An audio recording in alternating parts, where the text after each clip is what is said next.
They say some walls have ears.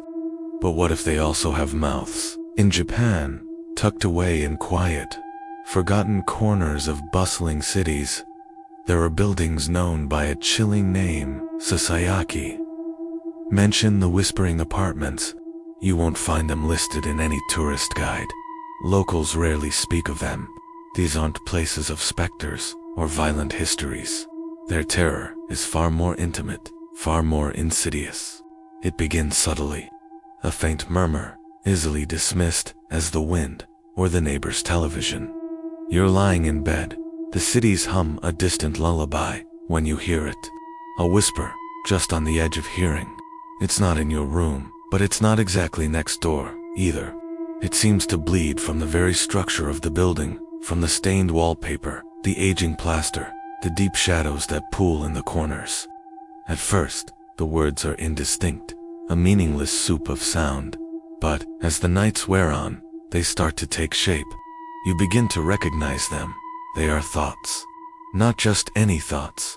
Your thoughts. The secret you've held tight since childhood. The gnawing regret over a decision made years ago. The quiet, desperate fear you've never spoken aloud. Not even to yourself. The walls have found them. And now, they're whispering them back to you. Imagine the feeling. You're alone in your small apartment, a space that's supposed to be your sanctuary. Yet, every night, the most private corners of your mind are broadcast back to you by an unseen, unknown source. The woman in room 304 hears her anxieties about growing old, alone, each wrinkle and gray hair echoed in the plaster.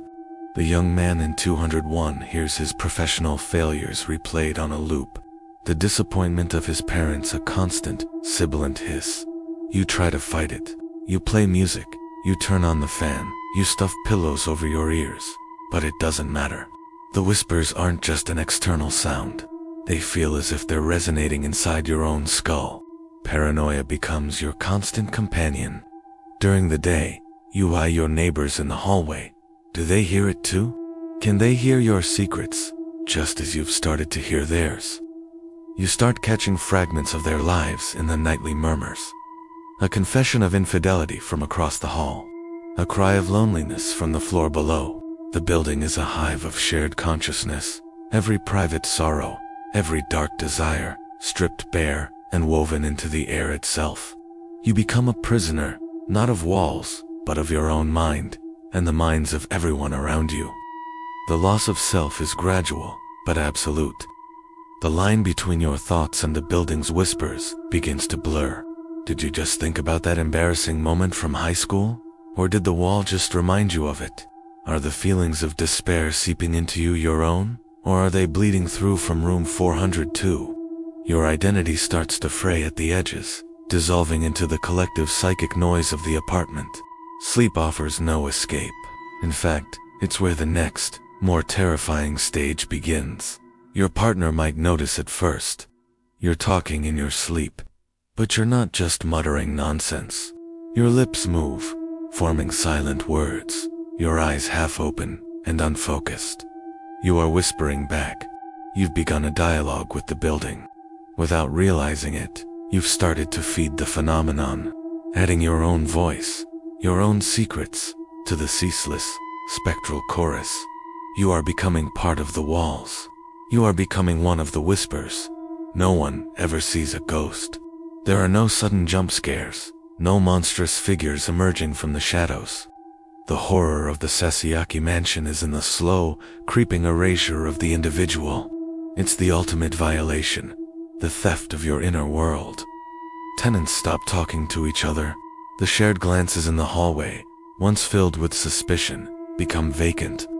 Everyone is locked in their own private, yet terrifyingly public, torment.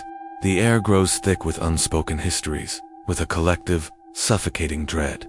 You are surrounded by people, yet you have never been more alone. You are drowning in the intimate details of their lives, yet you know nothing of them. You only know their pain, their shame, and their fear, because it has become your own. The building doesn't just house its residents. It consumes them, digesting their psyches, and turning them into a perpetual, whispering echo. Then comes the final stage, the silence. A neighbor you used to hear whispering about their financial troubles every night suddenly goes quiet. You don't hear them leave. There's no moving truck, no farewells. One morning, their door is just slightly ajar. You peek inside. The room is neat, untouched. The bed is still made, perhaps even warm. A half-finished cup of tea sits on the table. It's as if they simply evaporated, stepping out of their life in the middle of a breath. But they haven't truly gone. They've just been fully absorbed. They have joined the walls. And that night, as you lie in bed, a new voice joins the chorus. It's faint, but you recognize it. It's your neighbor. Their whispers now a permanent part of the building's disembodied monologue, their fears and regrets echoing for whatever time the old building has left. They are a new layer of paint, a new stain on the wallpaper, a new murmur in the dark. This is the ultimate fate of those who live in a whispering apartment. You check in, but you never truly check out. The cycle continues. New tenants arrive, drawn in by the low rent or the convenient location, oblivious to the building's true nature. They too will begin to hear the whispers. They too will feel their minds being peeled open. They too will start to whisper back in their sleep. And they too, eventually, will fall silent, leaving behind an empty room and a new voice in the walls. The Sasayaki Mansion is more than a haunted house. It is a predator that feeds on the very essence of what makes us human, our privacy, our memories, our sense of self. It is a tomb not for bodies, but for souls. So if you ever find yourself in an old apartment building and you hear a faint whisper in the dead of night, pray that it's just the wind. Because if it's not, you may have already started to disappear. The whispers never stop. They are waiting for you. They are waiting to learn your name. And then, they will wait for you to answer. Thanks for watching. Subscribe for more explorations into the shadows.